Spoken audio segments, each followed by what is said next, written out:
বিসমিল্লাহির রহমানির রহিম। সম্মানিত ভাই, আসসালামু আলাইকুম। কথা বলবো হাইব্রিড জারা ঘাস নিয়ে। আমরা কেন হাইব্রিড জারা ঘাসটা চাষ করব সে বিষয় নিয়ে বিস্তারিত আলোচনা। আমরা ছোট্ট যারা খামারি আছি তারা বিভিন্ন জাতের আমরা ঘাসগুলো চাষ করে থাকি। এদের মধ্যে কোনটা ভালো, কোনটা পুষ্টিকর বেশি, সে বিষয় নিয়ে আমরা একটু সংকোচবোধে থাকি। কোনটা লাগাবো, কোনটা লাগাতে চাচ্ছি, চিন্তা ভাবনা আছি। তবে আজকের আলোচনা আমি একটা হাইব্রিড ঘাস, যেটা জারা ওয়ান, সবাই ভালোভাবেই পরিচিত জারা ওয়ান নিয়ে। তো হাইব্রিডের জারা ঘাসটা কেন পুষ্টিকর সে বিষয় নিয়ে আলোচনা করব। আমি হাইব্রিড জারা ওয়ানটাই লাগাচ্ছি।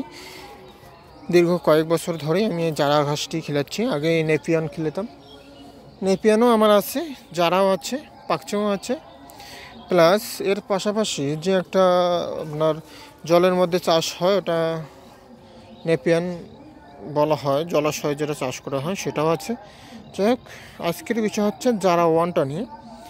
তো আপনারা যারা রসালো পুষ্টিকর ঘাস চাষাবাস করতে যাচ্ছেন তাদের জন্য এই জারা ওয়ানটির ফলন হয় বেশি। জারা ওয়ানটির ফলনও বেশি, প্লাস এখানে আপনারা পুষ্টি অন্য ঘাসের তুলনায় জারা ওয়ানটাতে পুষ্টি বেশি এই কারণ ওটাতে রসালো বেশি, রস বেশি হওয়ার মানেই পুষ্টি বেশি। এই দেখেন এখানে এর ফলনটা বেশি হওয়ার কারণ দেখছেন কত করে কুশি শেষ নেই। আমি এখানে নিউ কাটিং দিয়েছি। দেখেন কতগুলো কুশি, একটা ইয়ের মধ্যে দেখেন কতগুলো কুশি এসেছে। জারা ওয়ান গাছের ফলনটাই বেশি হয় কারণ এর কুশি বেশি ছাড়ে। তাই আপনারা জারা ঘাস লাগাবেন, জারা ঘাসের ফলনটা বেশি হয়। আর এর আরেকটা গুণাগুণ আছে, সেটা হচ্ছে জারা ঘাসের অতি সহজে ফুল আসে না।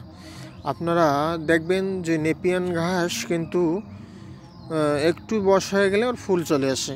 সেক্ষেত্রে আপনারা জারা ঘাস লাগার চেষ্টা করবেন। জারা ওয়ানটা লাগালে আপনার পুষ্টি বৃদ্ধি পাবে গরুর, এর রসালো আর কি।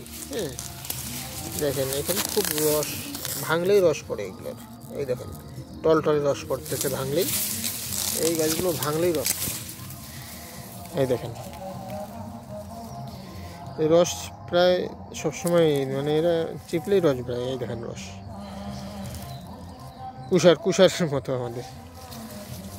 সেজন্য সবসময় আমি সাজেস্ট করি, আপনারা যারা হাইব্রিড ঘাস চাষ করতে চাচ্ছেন তারা চিন্তা ভাবনা করবেন সবসময় জারা ওয়ানটা। আমি এদিকে কাটিং প্রথম আমার স্টেপ বাই স্টেপ আছে। প্রথম স্টেপে এদিকে খাওয়াইছি গরুকে, দ্বিতীয় স্টেপে এখান থেকে শুরু করে আবার এদিকে খাওয়াচ্ছি। এখানে প্রায় ৭০% মতো ঘাস আমার। যাই হোক, আপনারা যারা ওয়ান ঘাসটা লাগার চেষ্টা করবেন। ধন্যবাদ সবাইকে, আসসালামু আলাইকুম। ঘাসের পরামর্শ পেতে আমার এই চ্যানেলটির সাথে থাকবেন। ভিডিওটা ভালো লাগলে লাইক শেয়ার করে পাশে থাকবেন। ধন্যবাদ সবাইকে।